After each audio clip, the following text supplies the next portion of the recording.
Hi, everyone, and welcome again to our webinar today, focused on the path to CX efficiency, how to leverage WhatsApp as a main communication channel across your customer's journey. The session today is hosted by CommBox and Meta.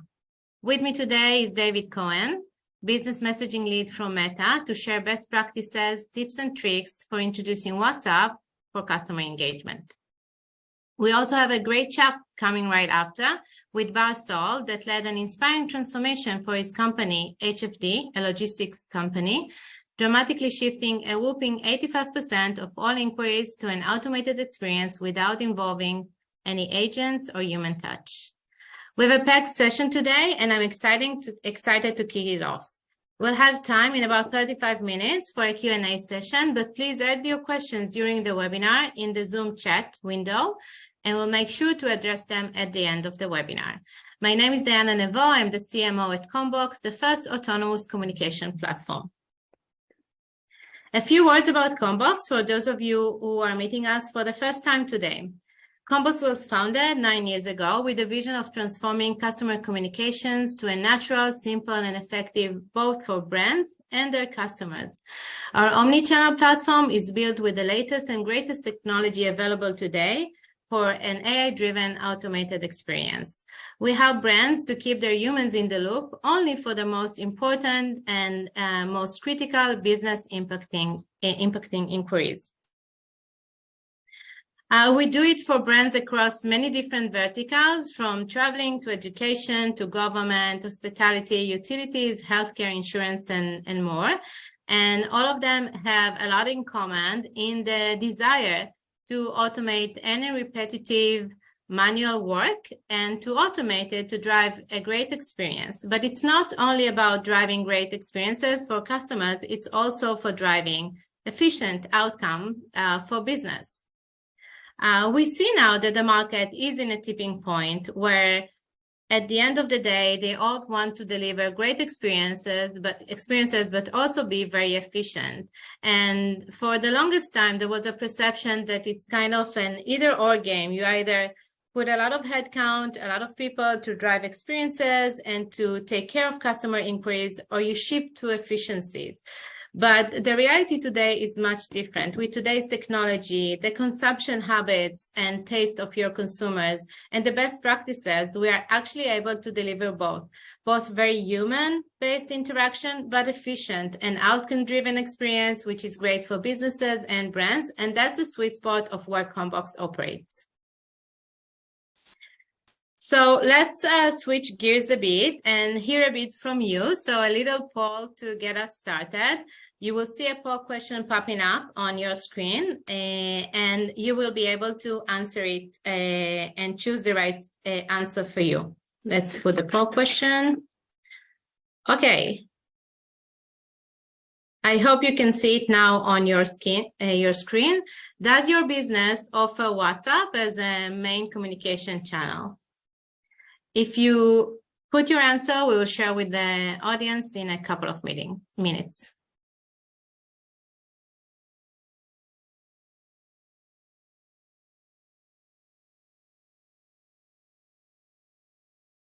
Okay, a few more seconds.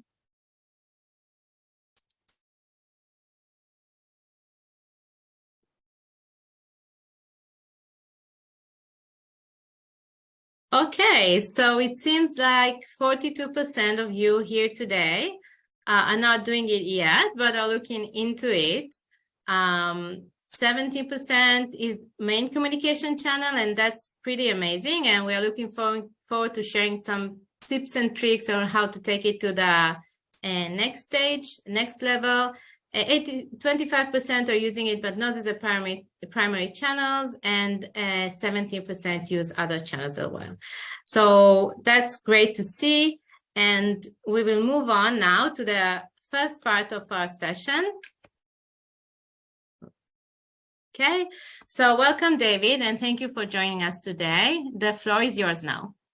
Awesome. Thank you so much. I think I was just looking at that poll. I don't know if I would say it's awesome if so many people aren't using WhatsApp yet, but I guess that's my goal today, is to actually explain to you why you should be using WhatsApp if you're not, and thank you to the 17% of you that are using WhatsApp as your primary channel. You're definitely in the game, if not ahead of it, compared to at least most of the participants today. So hi, everybody. I'm David. I work at Meta. I've been at Meta for 5.5 years. I've been working on business messaging for pretty much all of that time. So, I've kind of seen this from all sides as an end client. I've worked with partners. I work with our BSP partners like CommBox as well. So I'm excited to be here. And please make sure that you're writing in questions towards the end that I can answer. I'm more than happy to take the time to answer your questions. But what I'm really here to do is to talk to you about meta business messaging and why you should really have a strategy around doing business messaging and using WhatsApp as part of your core service offering as well as your marketing offering. So I think when we all, in the evolution of the web, thought about what is a customer relationship going to look like and feel like, we know that there's a lot of different areas, and we see it as this like beautiful, harmonious place where you have a website and an app and a contact center and maybe physical stores, and everything is really easy both to manage for you, but also easy for your customers to get through and understand. And I think what we realize more and more as people, as well as people who work in a business, is that it's not really come to fruition, right? The reality is that a lot of these experiences are broken. You need to go to the website for this, and maybe you need to go to the app for that thing, but then somebody tells you, oh no, you got to call the call center for support, and then maybe they'll tell you to go send an email instead. And after all of that, maybe you're going to get a follow-up by SMS, right? And so that experience has sort of not really been fulfilled, which creates, I think, challenges as a customer who's getting notifications and information from a bunch of places, but also as a business, right? You're trying to manage your relationship with the people who want to do business with you or have done business with you, or even your own employees. And it's very hard to keep up with that and manage it, right? And so I think what we are seeing across our entire ecosystem is that messaging has really become that central hub. And I think that, what I want to do is sort of talk about not just that evolution, but what's possible with that, in mind. I think what's really important, especially for the 50% plus of you that are on the fence, now I'm going to keep referring to that percentage. Diana, you set me up too easily for, for making sure people are paying attention. But I think the important things to look at, and all of these stats are important, but there's a couple here that I think are really worth paying attention to. And that's, I'm going to go back, 2 in 3 people are more likely to shop with a business they can message. Okay. This is already one of the few stats you see on the screen. This is the core of what I want to sort of explain today. We as people use WhatsApp, we use messaging services to communicate with our friends and family. And more, there's a very clear realization that I would rather also talk to businesses this way, right? I would rather actually speak with a business in the same place that I speak with my friends and family, with some caveats in mind, right? But I think that it's really important. And you can see right next to that middle stat, 75% of people message a business to get support for product or service, right? And that doesn't just mean customer support. That can also be, I have questions about a product that I'm interested in buying or something that I want to do. I think what's also important to pay attention to is in the bottom right, that 5-minute expected response time. And I know that scares people usually up front, and it's not meant to be scary. I really think about it as expectation setting with your customers. It's okay if you don't answer and get their full needs met in 5 minutes. But what is important is that you let them know, hey, we're here for you. We're going to answer you soon. We're going to get back to you, right? And so I want to keep all of those things in mind. The reality is that when my friends and family message me, or when I message my friends and family, I'm expecting them to answer me pretty fast in most cases, right? And so that expectation is also there for business. But if they send me, hey, David, I'm in a meeting right now, I'll get back to you. I get it. I understand that. And it's exactly the same with the business, right? So the concept here is that messaging is where people want to speak with you, where you have to set the right expectations, but where you can really use this experience across the entire funnel. And I'll talk a little bit more about that as well. When it comes to business messaging, you're going to hear me really refer to WhatsApp primarily. But the reality is that across all of Meta's ecosystem, we have Messenger and Instagram and WhatsApp, and all of these platforms, depending on your market and your use case and the age of people that you work with, are relevant. And for those of you that are on the fence because you think, hey, maybe people don't want to talk this way, or maybe my customer doesn't want to talk this way, 1 billion people a week are talking to business across our 3 platforms. Again, I'll say that 1 billion people a week are talking to businesses across our platforms. This is where people want to talk to you now. And you're going to continue to see that number increase regardless of market, regardless of age. We're seeing it across every type of use case. And when we meet with customers and their end customers, they are saying the same thing. We want to talk to you here. And businesses are saying, we're seeing more people communicate with us this way. And so I think it's important to recognize that.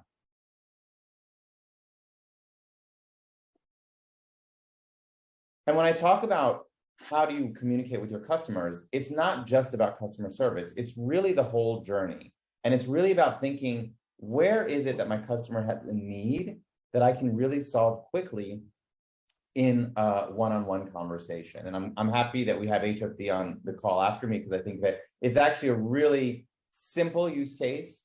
It makes a massive impact on your business and saving your business time and money and energy. And it keeps your customers happy, right? And it's just one example. It's number 6 here, for instance, in our chart. But the idea is that there are so many different things you can do. And I don't want this to feel intimidating. And so the other thing that I tell partners when they're thinking about using WhatsApp or just getting started, do one thing well. Think about which area of this experience is a problem or a challenge for you today that is costing you time, money, efficiency, and focus on that first. Say, hey, you know what? We really want to help people get their order confirmations in WhatsApp now, because we've noticed that when we send them emails, they often start sending us questions about where their order is and what's going on. And like, think about it in those terms. What are the quick wins that I can get so that a customer understands this is where they can talk to me. This is where they can get the information that they want. Because if they don't know that it exists, they're not going to message you there. What they're going to start doing is sending you a bunch of random stuff, which is what you want to avoid if you're worried about, getting a lot of messages in a certain channel. The other thing to think about when you look at this is, what's the focus of your growth strategy? What are you trying to do? Are you trying to get better ROI and create digital programs, newsletters? We see a lot of use cases kind of growing. Are you trying to create loyalty and retain customers and say, you know what, we want to create a real relationship here, and how do we do that and use WhatsApp to do that? Or are we looking to innovate and change the way that we have our market, because we know that this is a great way to speak with customers? Another random example I like to give, because it's one that's already a few years old, but I had a client come to me and say, hey, David, you know what? We have this idea. We sell an electric toothbrush, and now we want to create loyalty and like keep that person involved. So what we could do is, once you order the toothbrush, the tracking is in WhatsApp and you can continue that conversation. But we know every 3 months, you're supposed to change that brush head. And if I asked all of you on the poll, how many of you actually do that, I would probably get a pretty low percentage. But what they said is, what we can do is send the message. Hey, we know that you have your toothbrush, you've had it for 3 months, or it's coming up, it's been 2 months. Do you want to order? And here's a coupon. And it's something like so small and so simple. And it's a single use case, like I said, that all of a sudden can transform the relationship that you have with your customers, because now they don't see it as spam or this random message that you've just pinged me about. It makes sense in the context of why you're sending it, when you're sending it, and it's different because it's a one-on-one conversation. I know that this is not an email that you blasted to every single customer in your mailing list, because I know that I bought the toothbrush 2 months ago, right? And it wasn't something that just came out. And so again, it's like these small things, and it's not complicated to execute that type of example by using a partner like a CommBox, right? And looking at your own CRM data and the things that you're collecting and understanding about your customers. Similarly, same concept, but vertically instead of horizontally. Are you looking at acquisition, engagement, and what are the different things that you can do in order to speak with your customers in the right moments? Is it a targeted notification like I just gave you? Is it some sort of catalog integration? And we're seeing this happen all across Europe, where a lot of partners that would send flyers, physical flyers, supermarkets, stuff like that, are transitioning all of those things into WhatsApp. So now you get your weekly circular that's directed to your zip code or your area code in WhatsApp, in system, that can also be tracked and connect to your website and really bring that experience together. So there's a lot that you can think about in terms of all areas of the funnel. The important thing just to understand, if you're not using WhatsApp today, is the way that we think about the conversation with a customer is really broken up into 2 areas. The business initiated conversation, meaning you've sent the message first, versus the user-initiated conversation, which is the user who sent the message first. So when you start working with us or looking at what are the examples that are possible or how should I structure this, it's really about thinking of those two different sides. Am I proactively sending the message, or is the customer pinging me first? And I just like to kind of summarize that because it's really an easy way to think about this channel, because it is different, right? Sometimes you may have started the conversation, and then a few weeks later, the person now initiates a new conversation with you, right? So it can also go both ways and vice versa.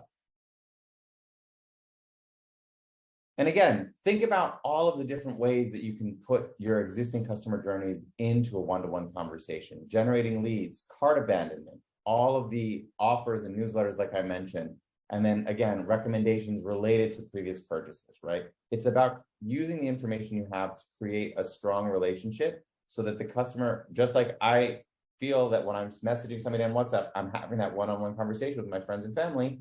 It's the same concept here. And by doing these things in a structured manner, the customer has the right expectations, and then you can meet those expectations appropriately, right? And not send them something that feels like it's kind of random, which we really try to avoid. When it comes to the look and feel, for those of you that don't know, I think it's just important to know that we have all kinds of buttons and imagery and plugins and things that you can use to make that journey more than just text. You can obviously use just text if that's what you prefer, but there's a lot of integration and possibility in the look and feel so that it feels personalized, it looks really nice. We have product catalogs, so if you have a product catalog service or you're trying to sell a certain number of products, they can add it in the cart, they can do all of that within WhatsApp. So there's a lot that we can do there. I won't dive into all of the details, but there's a lot to do there, and we can help you sort of figure out what's the best experience that you can build using the tools that we offer. This to me is actually one of the most important slides because I think a lot of people don't think about it when they first launch an experience or they consider launching an experience. How are people going to find you? And how are you going to let them know that WhatsApp is the channel where you want to have these type of conversations with them? And so it can be as simple as an IVR deflection. So somebody's on the phone waiting and you say, hey, we can just send you a message in WhatsApp if you're trying to track your package. Oh yeah, I'd rather do that. Press 1. And then you get the message in WhatsApp. Adding links to your website or to your emails saying, hey, did you know you can message us in WhatsApp? Hey, are you aware that WhatsApp can let you track things or can let you do X, Y, Z, right? QR codes. We're seeing a lot more companies do this, especially, again, supermarkets. If you think about that newsletter experience, putting a QR code at the register so that when the customer is checking out, they can just scan the code, opt into getting the newsletter, and there you go. So there's a lot that you can do. But the key here is that if you build something and you've spent the time and energy to do that, you want to make sure that the customers know that that service is there for them. And so don't just build it and then kind of leave people to find it. You really need to encourage them to go do it so that they know that it's there for them. And then, of course, we have short links and ads that can click into WhatsApp. I won't get into that, but you can do some really cool stuff where you start with an ad into an experience and then you can retarget or vice versa, right? You can think about ways you have into a conversation and then reconnect. Same concept. I just wanted to show some visual examples, right, where you can see ideas of how you can do some of the things that I just discussed. We are also adding a business search in WhatsApp. So it's only available in a few markets at the moment. But what we want to do is actually create, the new version, I guess, of the yellow pages where somebody can go in and search for a business and then you will show up there. Of course, you want to have, again, the right expectation setting. When I click the button and I see somebody, I want to be able to say, oh, yeah, thank you for finding us. Here's how we can help you today. I'll ask Diana as well to jump in on this slide, but what you can see across the board is we have really great results as well. And I think that's important. And we have lots of case studies. We can share the link out after this. Things that we've seen across all types of verticals, whether you're looking for reach, efficiency, return on investment, B2B, B2C, we have examples of all of it. And so I think it's really important to really think about what are the things that I could be doing? What are the small problems I can solve? And how do I then expand it? And we're happy to help you figure out what are the things that you need in order to do that. Thanks, David. Yeah, I can share more about some of these stories. First of all, it's really great to see all the features and the rich experiences that you can drive now today with WhatsApp. There's a lot of innovation, which at the end of the day drives adoption, right? And usage across many different inspiring use cases. So as you said, at the end of the day, as a business, the first thing to do is to find the best use case or the best experience, even if it's a small one that can drive a lot of, difference for your business and your customers. We brought here a few experiences and we'll share HFD more in detail, but one of the things you see here is Clalit. Clalit is one of the biggest HMOs, healthcare organizations worldwide, actually. They own clinics and hospitals, and they are now transferring all the experience they have now on their mobile app, mirroring it into WhatsApp. So think about a patient that asks to schedule an appointment. They can do it through WhatsApp. They can ask for information. They can ask for documents.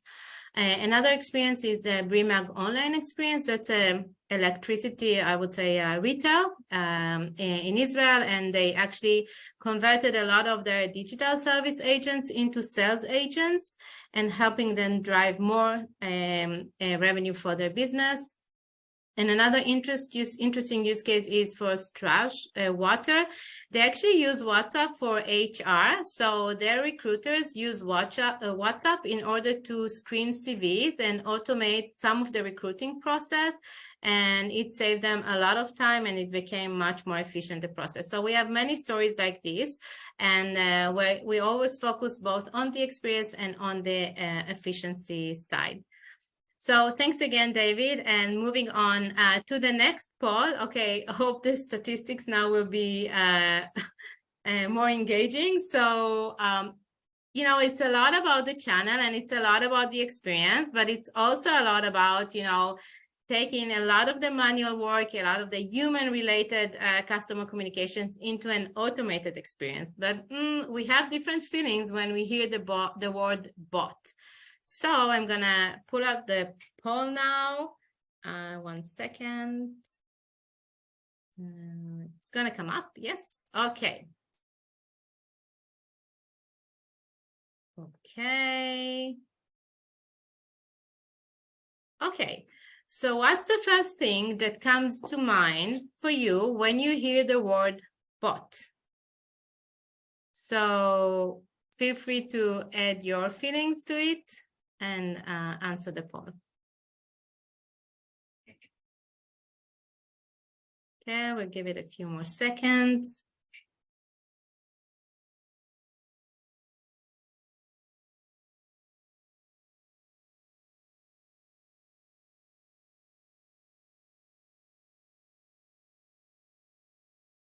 Okay, so we have time saving and great for CX, nice to have, ineffective and unreliable, and I'm not sure. So I'm gonna share the results now. Okay, so what we see is the first 42% feel that when they hear the word bot, they feel it's ineffective and unreliable. So we are exactly here to change your mindset around it with the experience I'm going to show today. 26% feel it's great for time saving and customer experience. 21% think it's nice to have, and 11% are still, figuring out what the feelings are around having a bot. It's not surprised that some businesses have incorporated a bot or automated experience and felt that it was ineffective or unreliable, because there's a lot of best practice around how you're going to introduce an automated experience into your customer journey. And this is what we're going to share today. So I'm going to welcome Bar Sol from HFD. Hi, Bar.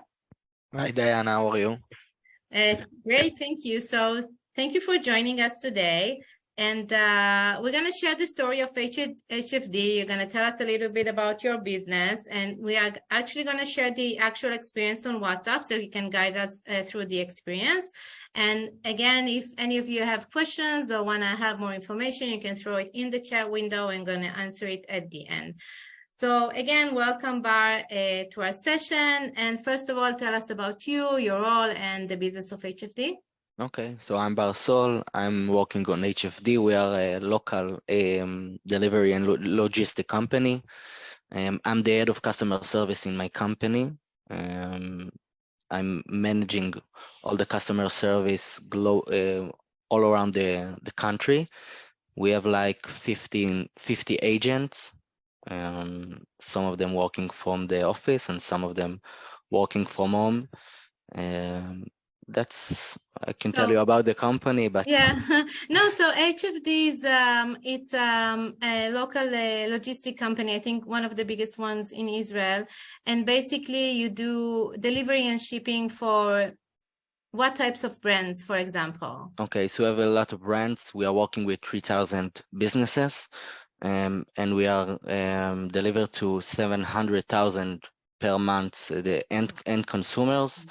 We are working with all the big names, you know, ASOS, Shein, AliExpress, and also with small businesses. We have all the sizes of the businesses, and all of kind of businesses. Anyone that can send his products on a package or in a bag, we are working with them. Okay, you said Ali and Shane, and my mind went elsewhere. But My back mind to is this on session. ASOS.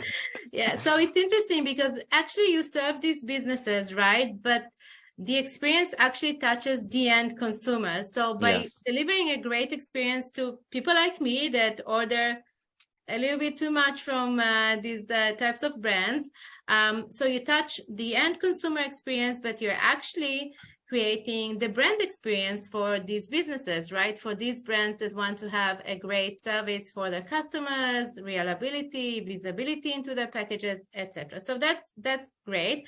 So let me take you back in time. So you were looking for a solution to do what? What were you looking to solve?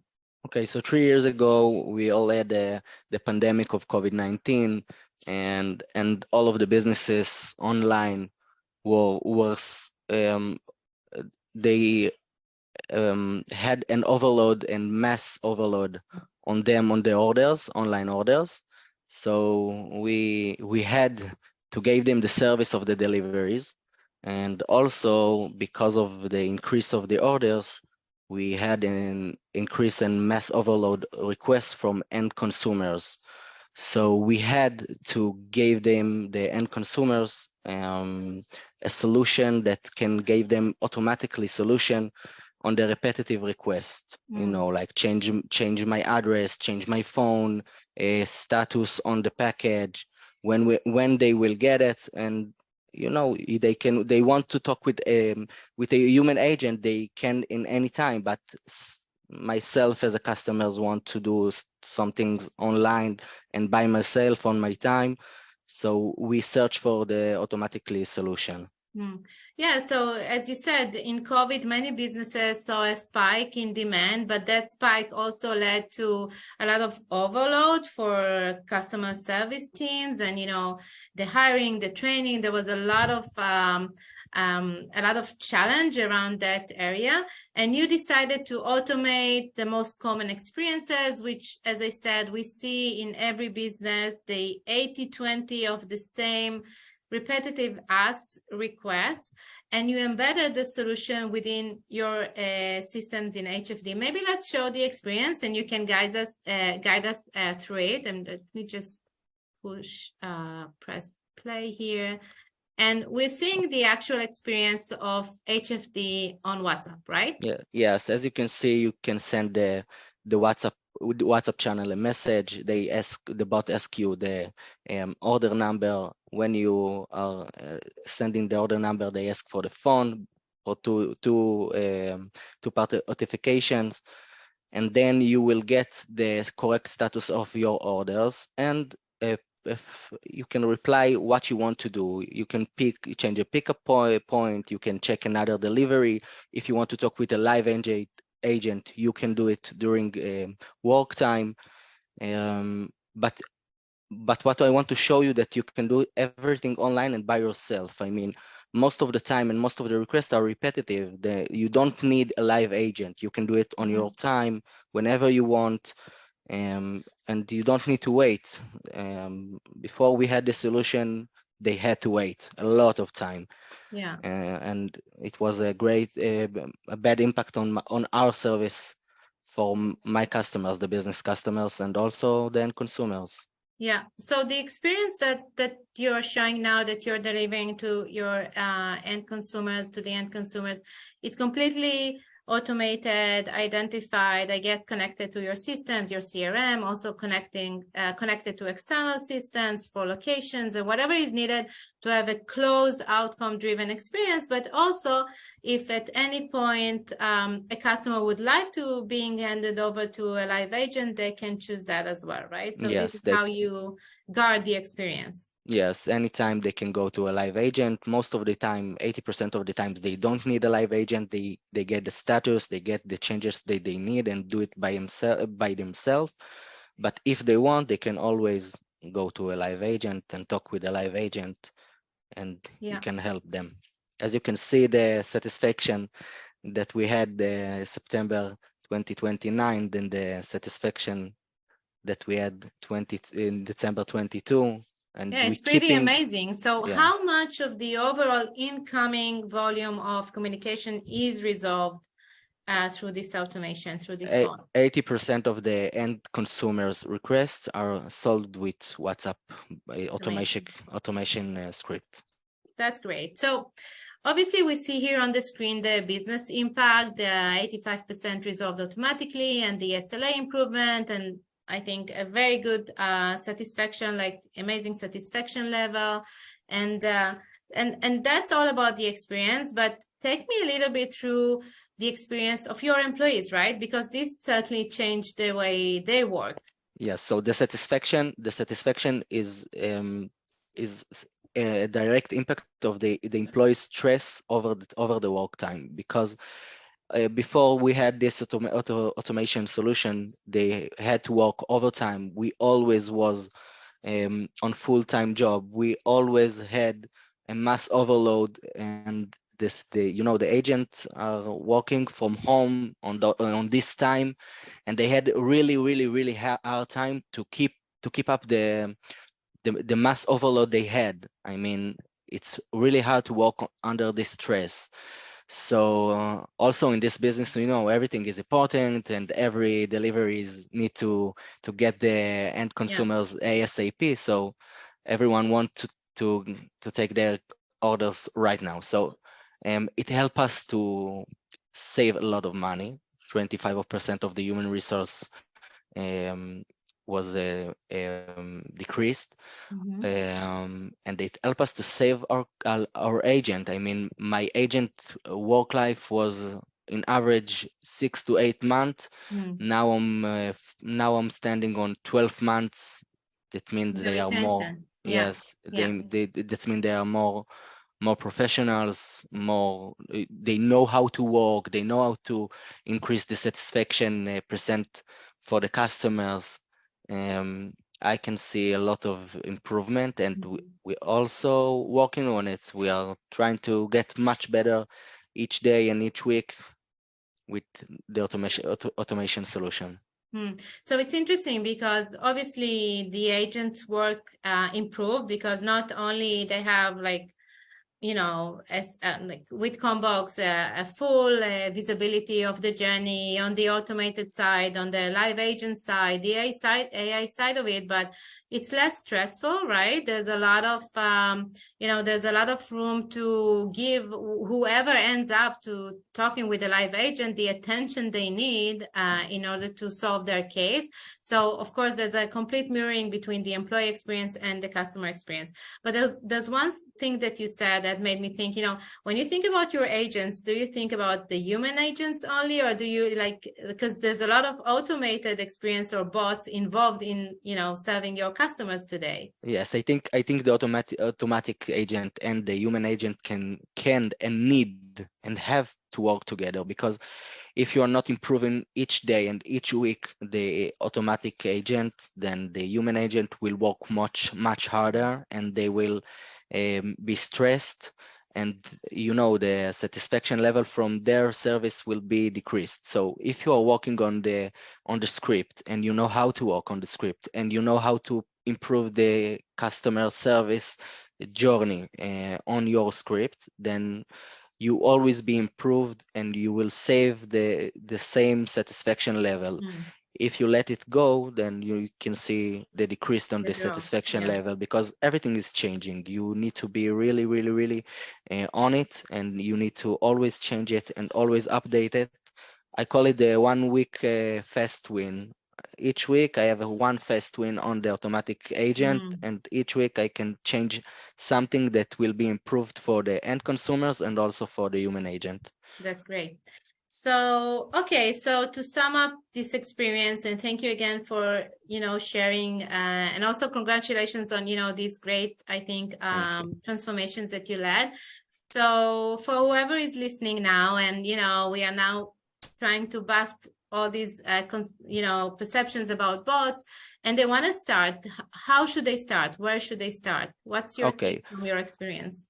I think you need to check what are the most repetitive requests on your service departments. Also, you need to check the customer service journey that he had now. I mean, what the agent will do, what you can change and transfer to automatic agent without decrease the satisfaction level that you had now.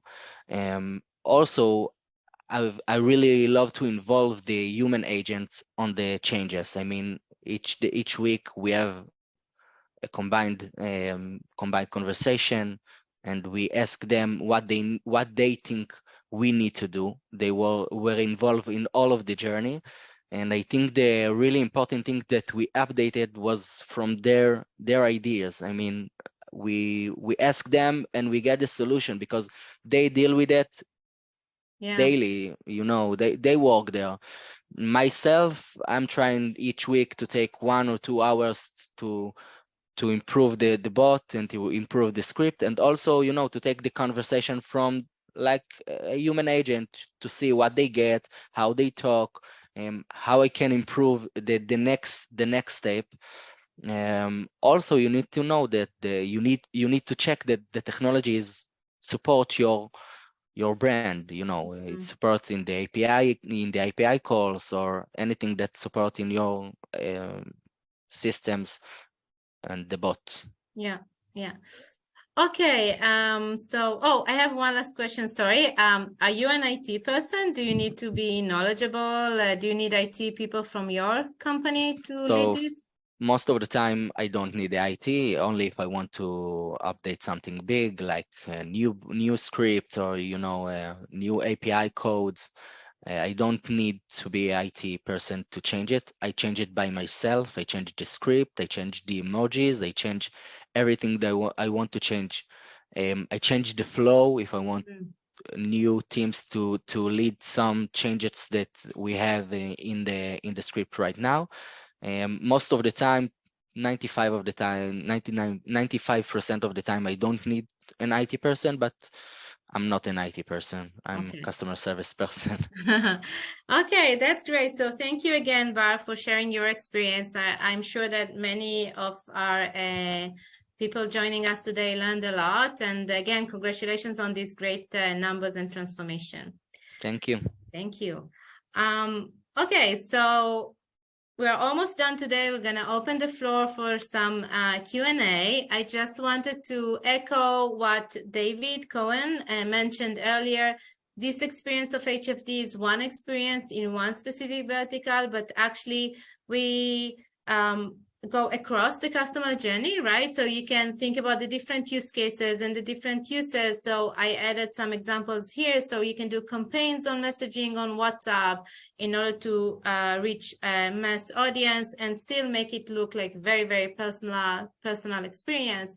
You can qualify leads with different scripts in order to take the burden from your employees, and you can also use it for engagement and conversion in order to improve your sales rates and win rates, and just have it through the entire customer journey where you think it can add the biggest value for you and your company.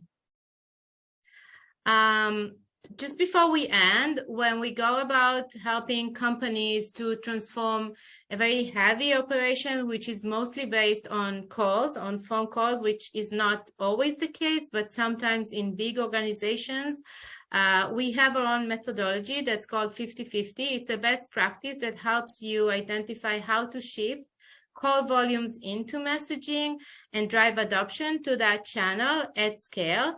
And we show the results of it. It's basically taken and built across 350 transformations that we've been leading in the last 9 years or more recently for big enterprises globally.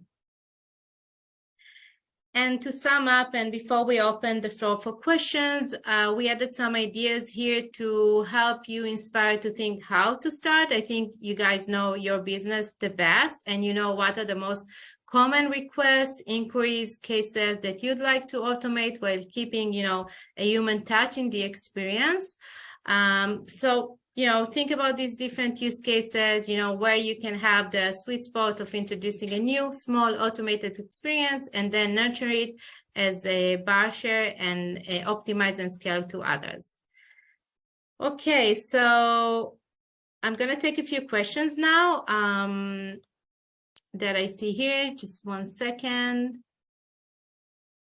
Okay, I think, David, that can be for you. Is there a difference in demographics that use WhatsApp and satisfaction of it?